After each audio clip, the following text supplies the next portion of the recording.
How's it going, guys? So, we made it. It's Friday. Hey, now, time to enjoy ourselves a little bit. I actually have a Christmas party that I'm going to for my work tonight, which will be interesting. So I'll be good.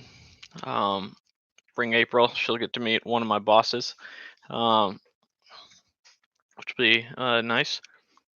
Um, but so as you guys sort of come in here, I want to talk about what just continually seems to be an issue every other week. It feels like every other week there seems to be a morality issue in the tech space, and it's recently, very much so recently, with like tech YouTubers and software YouTubers, and whether it's plagiarizing, whether it's doing some really shady business tactics, whether it's you know, it just it just I here's my issue with it, and I don't have an answer. And I should say I don't want to talk about this to call anybody out. I think we might do a podcast just sort of talking about this. And this seems to be at times an industry issue where y- the industry as a whole.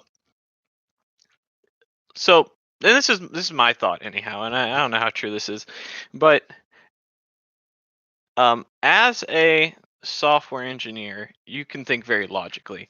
And I think you can evaluate how much you're willing to cash a relationship in. I think some people uh, do this as developers, and I don't think it's a healthy thing to do. And we should all have some sort of morality compass that guides our way. Does it mean we're going to be on the path all the time? No. But generally speaking, when you start going into the woods, you turn around. Like, and it just seems again and again and again we have these issues where some of the largest tech YouTubers um, and people who are growing seem to be making very poor choices, seem to be making character defining choices.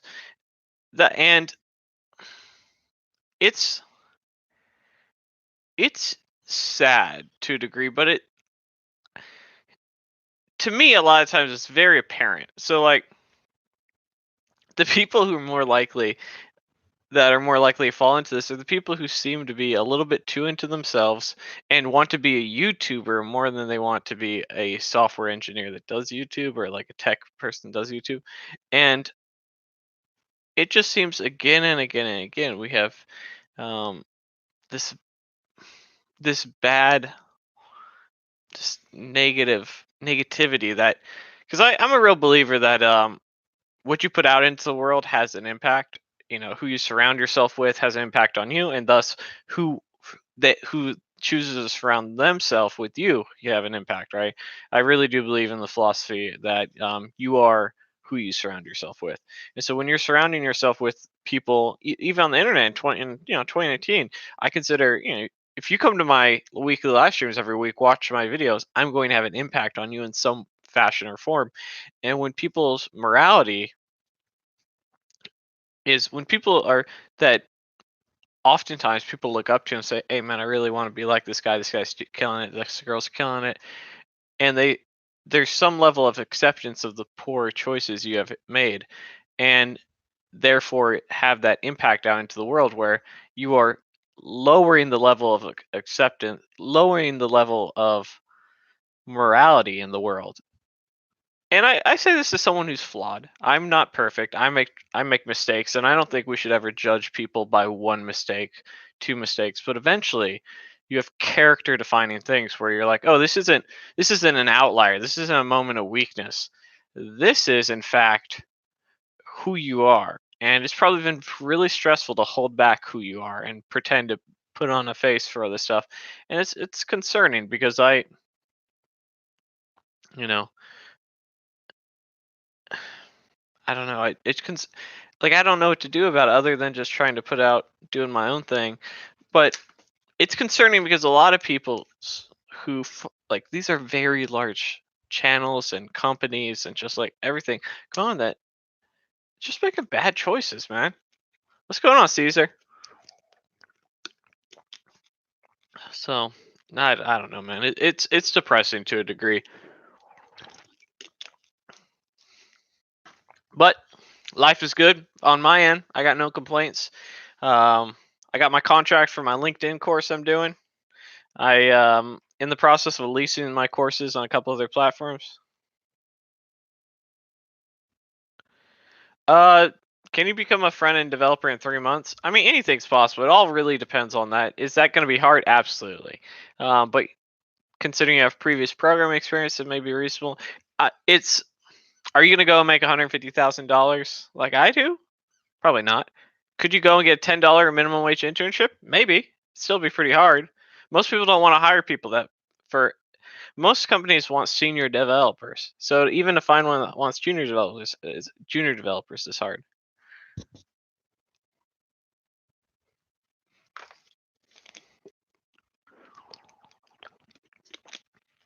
Yeah, Robert, and I tend to agree, right?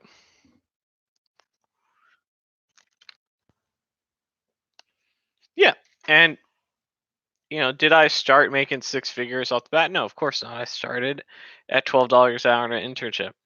Then I jumped, and I jumped, and I jumped. So, um, would you mention your incomplete CS degree? No, I don't put it on my I don't put it on my LinkedIn, and I don't put it on my resume. But I do mention that I'm a two-time college dropout. It's kind of funny when you say it like that, and it's kind of likable.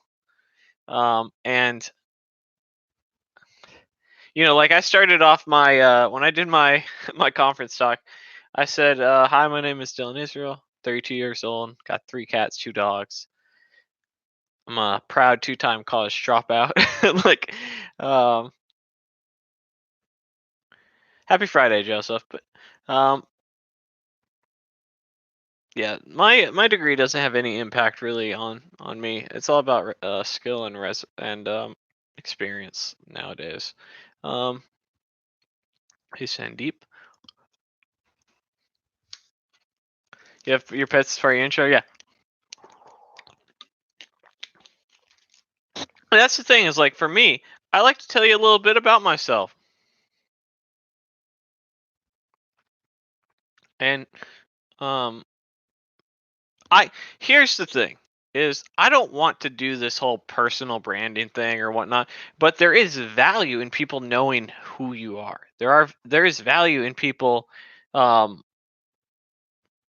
being able to say, I like Dylan. I feel like I know Dylan. Um Dylan seems honest to me. He shares. And in the sense of like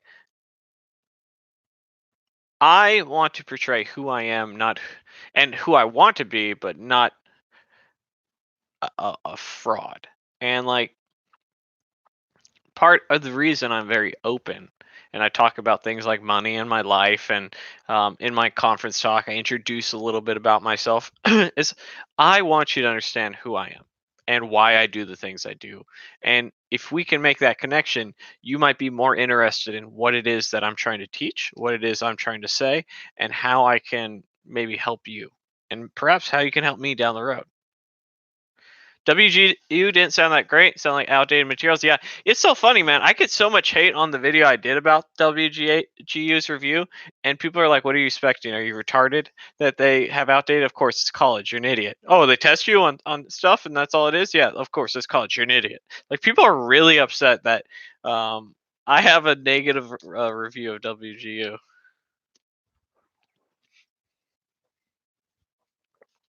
Caesar, would you recommend starting a YouTube channel to help yourself out? There's a YouTube game saturated. Here's the thing: there's like 7 billion people, so everything's saturated. So don't let that be a determining factor. If you say I want to build a web app of this, this has already been built. Maybe it hasn't been built as well. Maybe it hasn't been built with you in it, involved in it. Go and do it and work towards it. So don't let that be something that dissuades you.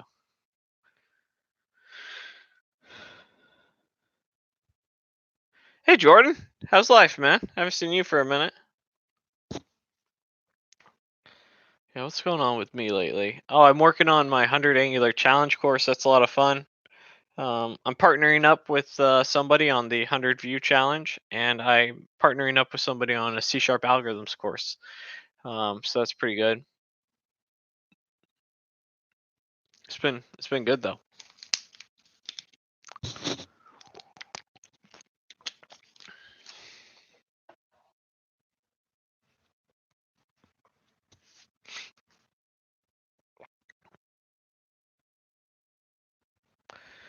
Yeah, man, it's nothing like working full remote.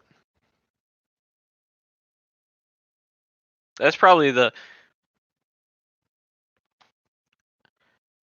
that's probably the thing that will keep me in my current job. I like the people I work with, benefits are great, but like the everything, um, I'm even starting to like the project that I'm on. I'm even starting to like the project that I'm on, which is not true from the beginning. Um, but now I've like ownership. Like I've been working on this thing for 8 months, and I've been molding this from a turd to a shiny turd.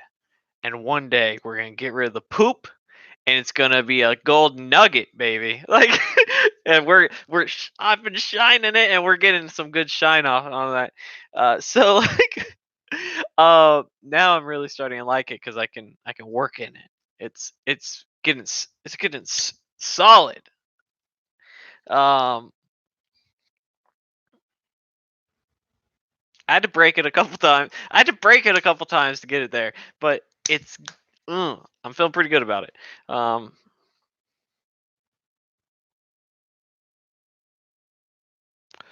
getting tired of signing NDAs.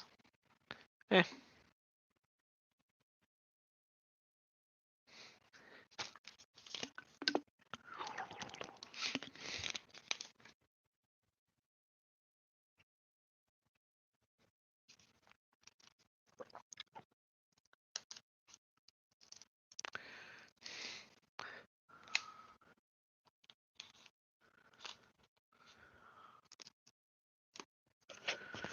Man.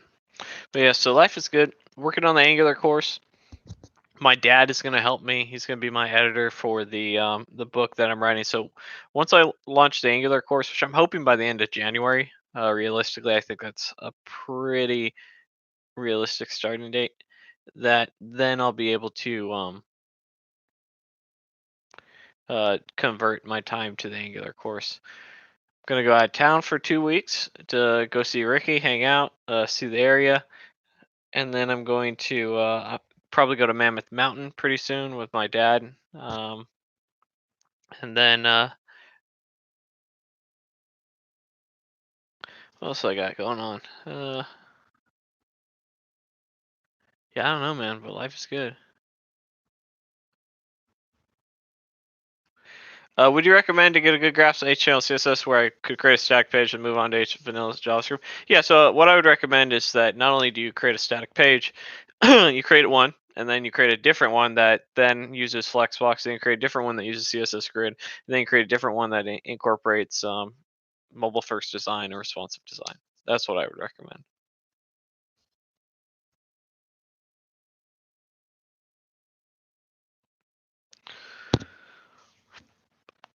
Oh man.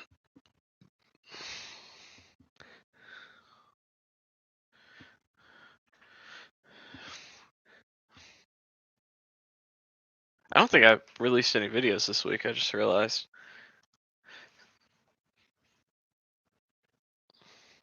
I've been sort of losing. Like, I like these live streams. You know what I mean? Like, these are fun. We talk, we chill there an hour. Um,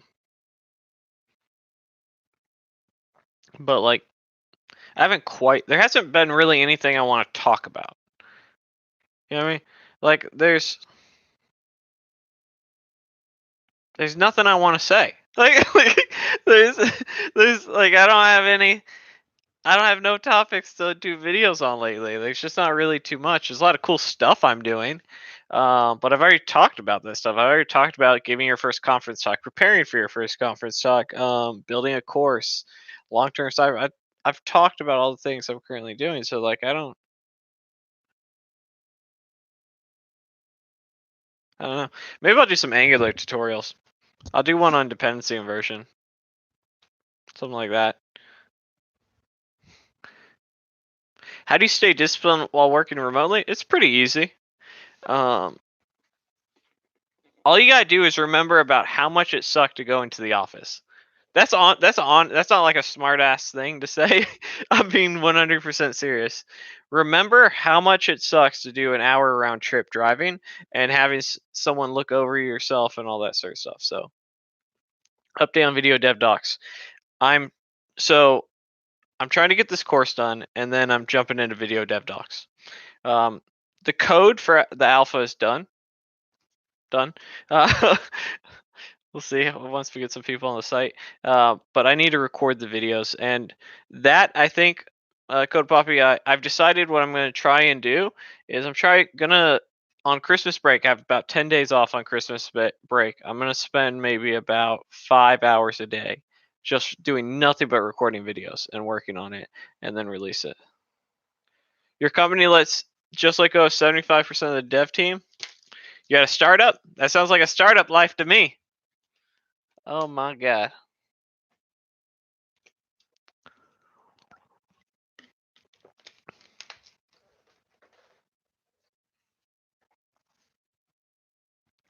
No? Hmm.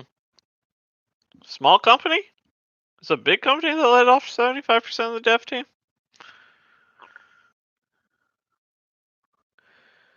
Make a cliche how to become a developer in 2020 video. I did have this idea where I was for a Dolan sketch about all this morality stuff where I was gonna be I'm so sick of people.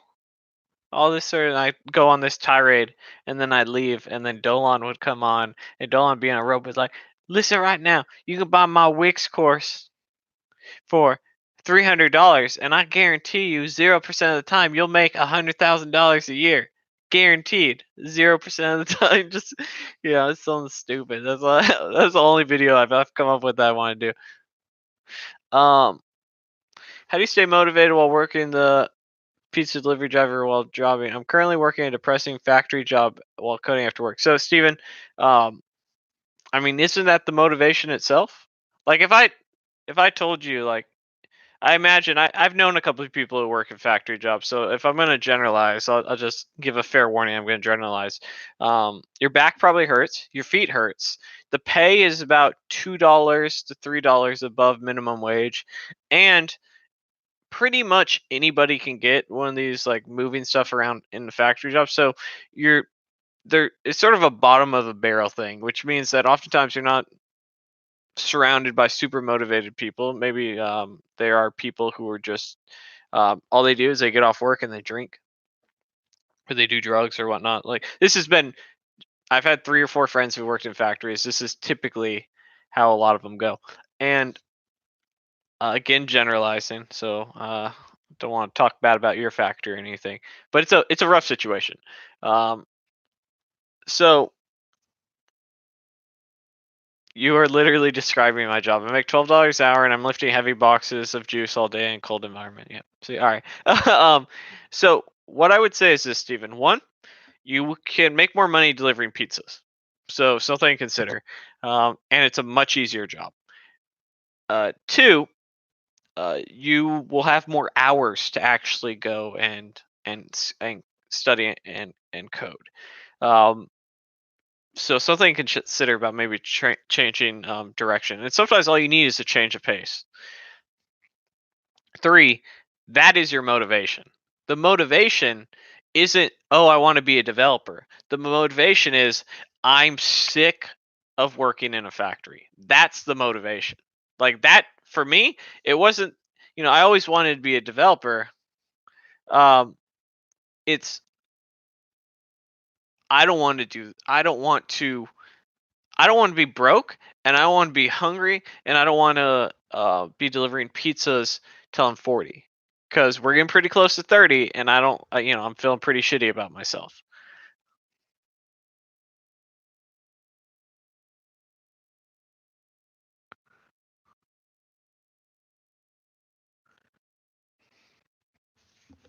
So that's my advice. King Furno, I would be looking for a job ASAP if they just laid off 75% of the staff. You probably got 6 months. You got 6 months.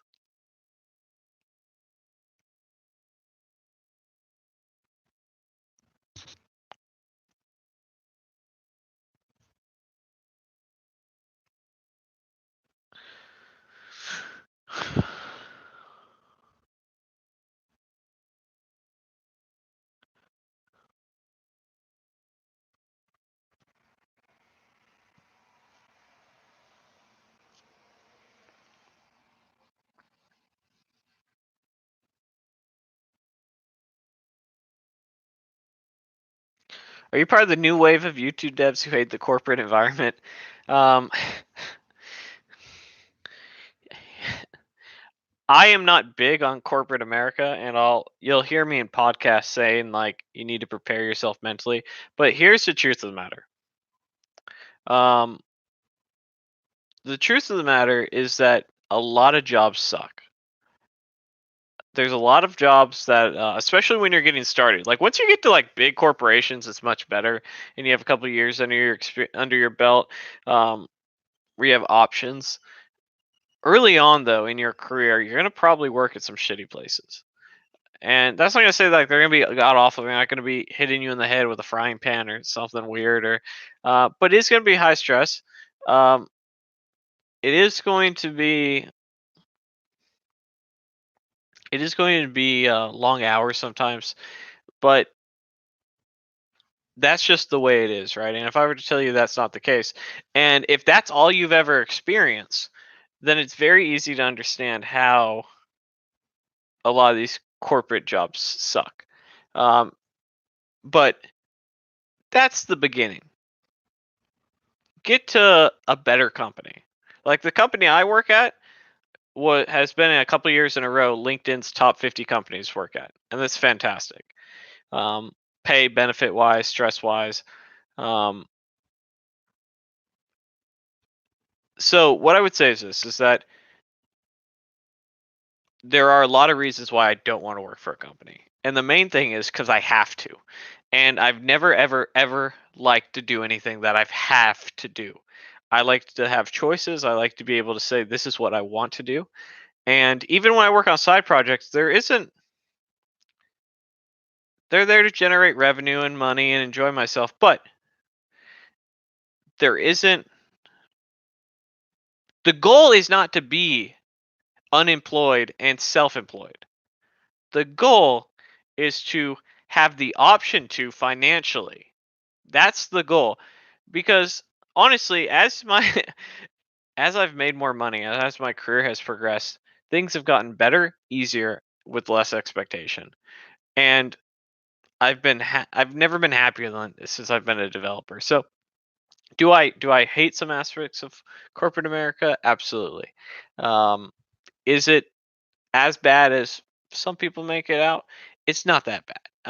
It sucks in the first couple jobs, but once you work your way up to some good companies, the problem is people stay at bad companies. Like they feel some sort of debt to these people who treat them like shit. And I have a couple buddies who work at stressful bad company and they drink because of it and stuff like that. And I tell them just leave. You don't want to be one of those people. You got to be willing to stick up for yourself and not take the abuse. And that just means you got to go elsewhere. And luckily, we're in a position where we can. But yeah, dude, I want the option of being able to work for myself. Does that make sense? I don't necessarily want to work for myself, but I want the option to be able to say, hey, you know what? This $130,000 that my company pays me a year, I don't need it. Peace out. Suck it. I'm gone, baby. Um, but no, it's not as bad as people say. But I understand. I understand if all you ever have been shitty companies and startups that have been high stress and low pay, of course. But if I say, hey, here's high stress, low pay, here's low stress, high pay, then we're going to have two different outlooks. I've had both. This one's a hell of a lot better. Uh, um, you need my help? You feel so lonely? Go to a meetup, man. Go meet some people. Just sit there. Be around people. Even if you're not going to talk to anybody, just sit there awkwardly. That's it. You'll feel better. Any specific moment you got tired of delivering pizzas when motivation rose to 1,000%? The drive, you seem like it's been there forever. A couple things. There, there's there's sort of a general moment where consistently my mother was bringing me groceries because I just couldn't afford to live and eat, and I wasn't living this extravagant lifestyle. Um, but there was one moment where I got vividly angry. Like I was just really, really disgusted with myself and just got angry and was like, never again. And it was April, myself, and her sister Chris, and we had taken Chris in, and we were at like Walmart, and in one hand I had like some food, in another hand I had underwear, and we had it down to our last dollar, and trying to figure out I was trying to figure out essentially which one to put back. Like I needed underwear, I had like holes in it. They're all stretched out. It's I'm not buying like Tommy Hilfiger. We're buying like that three pack Fruit of the Loom shit, right? And so um there was just something about that moment combined with my mom bringing me groceries that I just felt disgusted with myself, and I was just like, this is not what I signed up for in life. This is not what I want.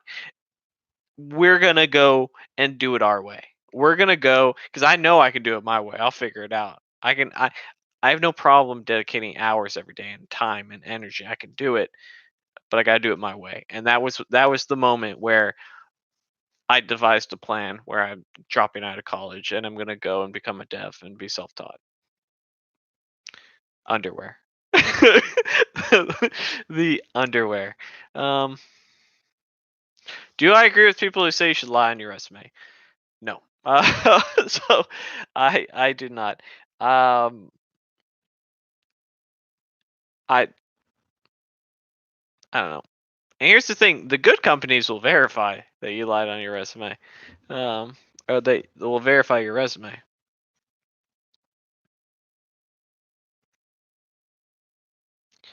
Jill, what do I think about working on web dev like freelancing platforms?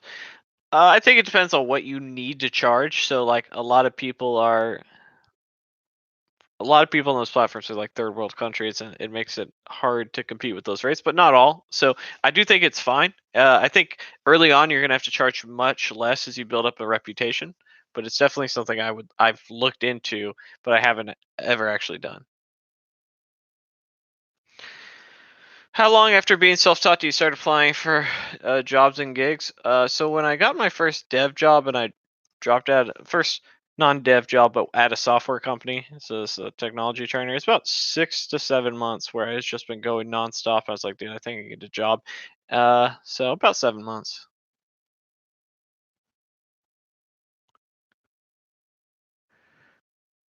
No, I think you should always incorporate a framework.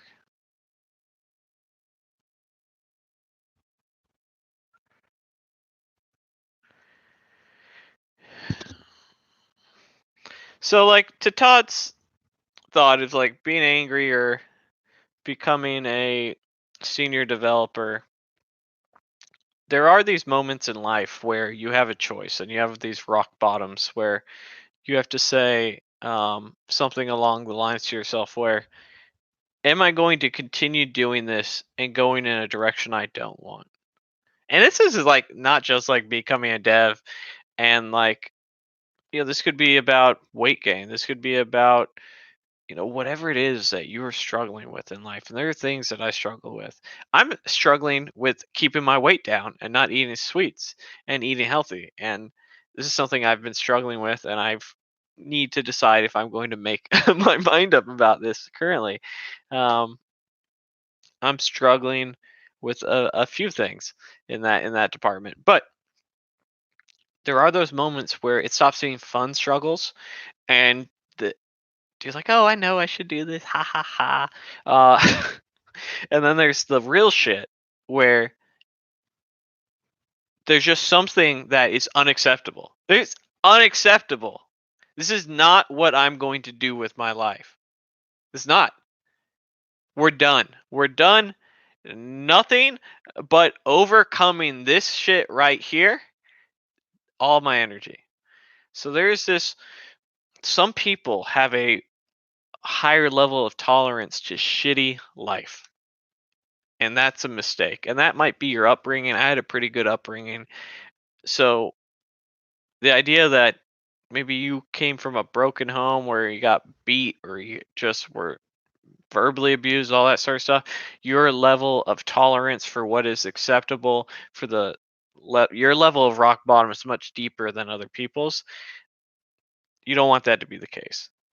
You want to hit rock bottom very quickly, and you don't want to keep digging.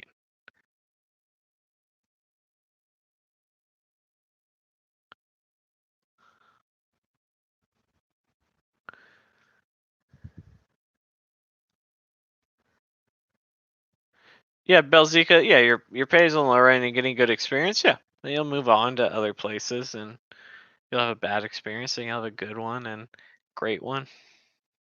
I'm pretty lucky where I'm at, man. It was a little bit rough when I started. I was sort of the first dev hired, but I have a tech lead I like. I have an architect I like. I have two buddies from a previous job who are now on my team. So like they've, you know, that's cool. I like pretty much everybody on my team. Um, there are moments where people get on your nerves, but like the project itself is not a very complex project. It's just been one that has been hastily built, and so a lot of the challenges with my job is just the frustration of trying to solve some issues like that.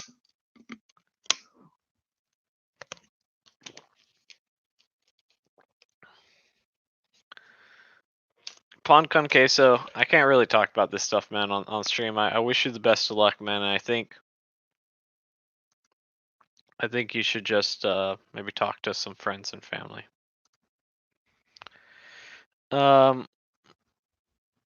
Okay.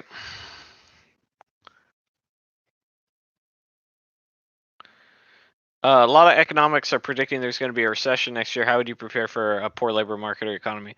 The truth of the matter is, you just prepare smartly all the time, whether they're predicting a recession or not, because you never know if it's going to be a boom year, a bust year, whatever. So you always want to be saving and investing. So, and you always want to be eliminating debt. So I have no debt. I don't know if you guys know that. Other than my house, I have zero debt. I don't carry debt. Car's paid off. I have no credit card debt, no student loans, nothing. When I buy a new car, I'll pay cash for it. So keeping your expenses low is key. The other thing is having your money make money is also key. And then keeping a 3 to 6 month of expenses and growing that over time. So why do you want to grow it? Well, you don't need to exponentially grow it, but you do need to grow it because your expenses grow. You go, okay, well, $5,000 used to be my 3 month expense, but then I bought a house, and then I got a girlfriend, I got 2 dogs, 3 cats. It's like, oh, I'm spending $8,000 a month. Maybe I need to up that. So what you do is you steadily increase your cash reserves. You also put it in things that the only really thing you have to worry about is having a 6 month cash reserve, and keeping your income low.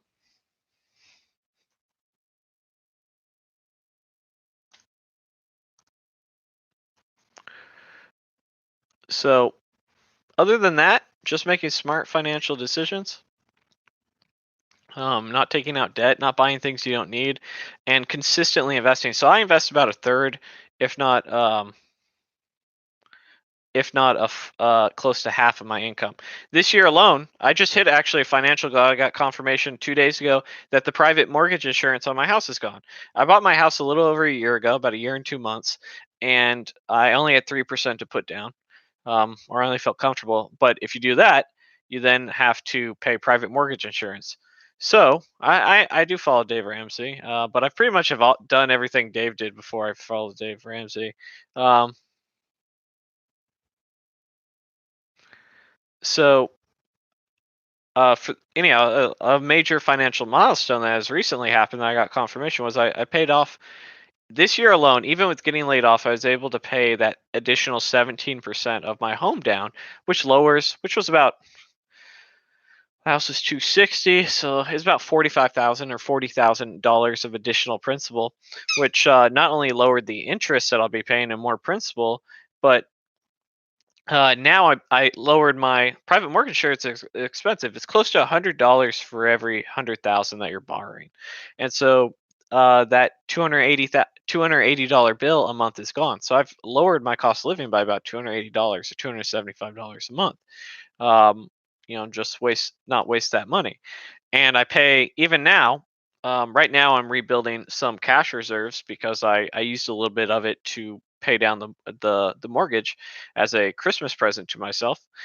That what I do now is I'm paying about $1,000 to $1,300 extra a month because I want to pay my home off early, and at a rate of paying $1,300 a month, which is what I rent both my two rooms for.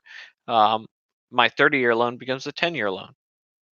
I'm renting one room right now. One of the girls left, and we're having trouble finding somebody else. But yeah, just one. But I pay even then. I was paying $3,000 a month on top of my mortgage, but I figured I should start investing a little bit more in case I needed to cash that out because it's a little bit harder to cash out equity in your house.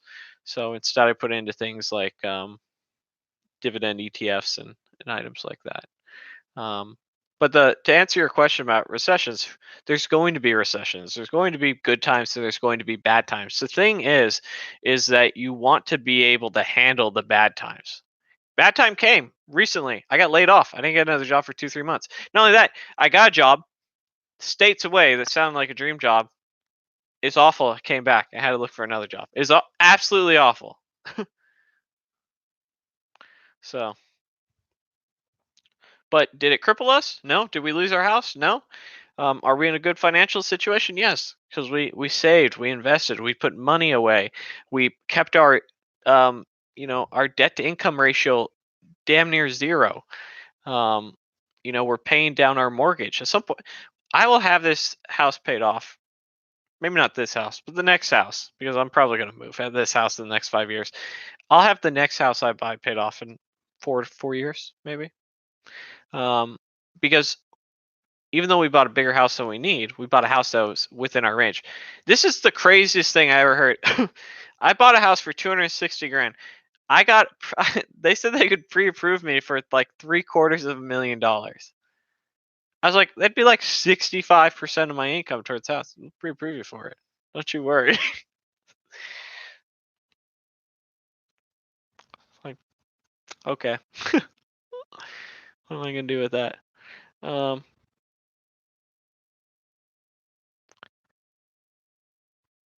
yeah, I'll probably be renting rooms in my home for till we have children.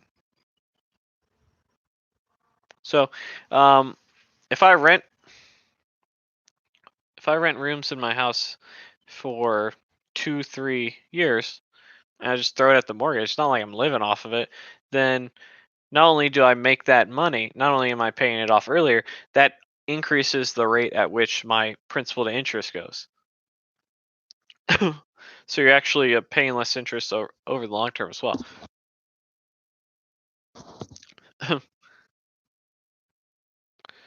Yeah. But it's all just about being prepared, man. That's all. Like it's foolish to think that bad shit's not going to happen to you in life. It will. It all will. Someone may die that's close to you, and there's not much you can do about that. But financially, you can be prepared. So you just it's the concept of self-insurance. This is one thing I did learn from Dave Ramsey that I really like is this concept of self-insurance where like he doesn't like that you buy warranties because apparently according to him the stat he quoted was like 8% of the warranty actually goes towards the product and then 92% is profit. So instead what you do is self-insure. The idea being that like take my fridge downstairs that I bought. For an extended warranty for 3 years is about $250. I may or may not need that. Now, the idea of self-insurance is that every 3 years I throw $250 into an investment to cover that, and if I take it, I take it out, and that way, I still have my 250. It's making me money, but if it needed, I can go and pull it out. That's one concept that I really liked, and I've been self-insuring ever since. So you can't self-insure for everything, medical and auto, but There are things that you can self-insure. You can self-insure that come bad times, when they come, not if they come, when they come, that you are not going to lose everything you worked for. So that's the key. Is just being prepared, man. Just being prepared when a recession comes. Being prepared uh, when you don't, have when things don't go your way. Bad stuff happens to you, man. It does. But you know, you can be prepared to it. Are you gonna be perfectly prepared? No. But if it's bad financial stuff, you can be prepared for that. Did you ever have an issue splurging when you got your first dev job and saw an increased income? Um, well, not really, but I did spend a lot. I spent money. That's for sure. Because you have to remember, when I came down to Florida, I had nothing. I had my little 3-cylinder car packed, nothing else. So, after my first paycheck, I went and I got some stuff for the room I was renting. And then April came down 2, 3 months later, and then we had an apartment, but we had no furniture. So I did spend money getting the furniture together and all that sort of stuff. Um, but I instantly started saving. Here's the thing, man, is like, we're now like 3.5 years in Florida, so we have friends, but there's no family, just me and April. And so if some shit really hits the fan, there's no one we can stay with long term. There's no one we could do. So we are out here. We're siloed. We've been siloed. So I knew that going into it. so so I saved as much as I could when we get going, while still being able to get our life together. But that was that was the general idea. God damn, got something stuck in my throat. But yeah, so I saved, and I saved as as much as I could, because one, I was I was making half of what I make now. Two, um, I my costs were higher, because then, percentage based, my cost of living hasn't increased. So like, probably between side projects and whatnot, clear 150. With side projects around then, when I started, I was at 62 and probably around 75. When your cost of living's 55,000 and you have 20,000 to save, and nowadays you say, okay, well, my cost of living is maybe we'll say 80,000, but I have 70,000 to save. There's quite a big difference, right? So part of that mentality was I saved every dollar I could, because I knew that bad things happen. I knew that if something bad happened, I had to go with my head between my legs back to mommy's, back to daddy's, and be like, I need help. And that was something that wasn't going to happen. Your boy would have been out there doing Lyft, Uber, pizza delivery. I wasn't going back with an L. All right, like, that was not an L. That we ain't taking no capital L to the third degree back across country. It wasn't going to work like that. So no, I made sure I prepped. I did what I could to, so that when the time came. Now, is that something that happens? Yeah, man, it does. It's unfortunate. People start making stupid choices. The number one thing I've seen a lot of my dev friends do is they go and get a brand new car. They're like, dude, I went from making 50K to 75K. Bam. Went from having this beater car to, ah, I got an Audi. Yeah? How's that 25K raise? Well, I spent it on the car and the insurance, because insurance is $600 car payment, $400 this. All of a sudden, you have $1,000 a month going out of your pocket in this car. Meanwhile, you ask him, how much money are you saving? 300 a month. Saving 300 a month? You spend $1,000 on a highly depreciating asset? Genius. Genius. Um, Not to say that you shouldn't buy cars or anything like that. It's just sort of priorities. And a lot of times people don't know, right? Um,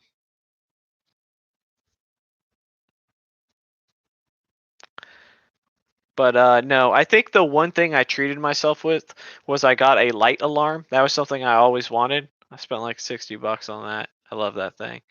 Um, but nowadays I have pretty much everything I want. I got a good computer, stand-up desk.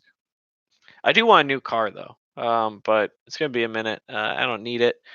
I'm still debating about what I want to get. I'm either gonna get a Kia Soul, or if I want to treat myself and ball out, I want to get that. I want to get the what do you call that three-wheeled car? The Stingray.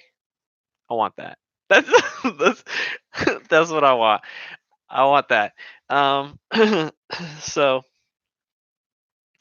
I don't know. I probably won't get it though. I'm too I'm too reserved to go and spend money on something like that I don't need. Especially because we plan on moving someplace that's colder. So I don't know how well that's gonna work. And it rains a lot in Florida. No Tesla self-driving car, too expensive. Yeah.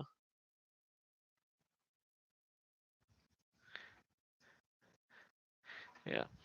So all right guys, I have to get ready for a my work's Christmas party.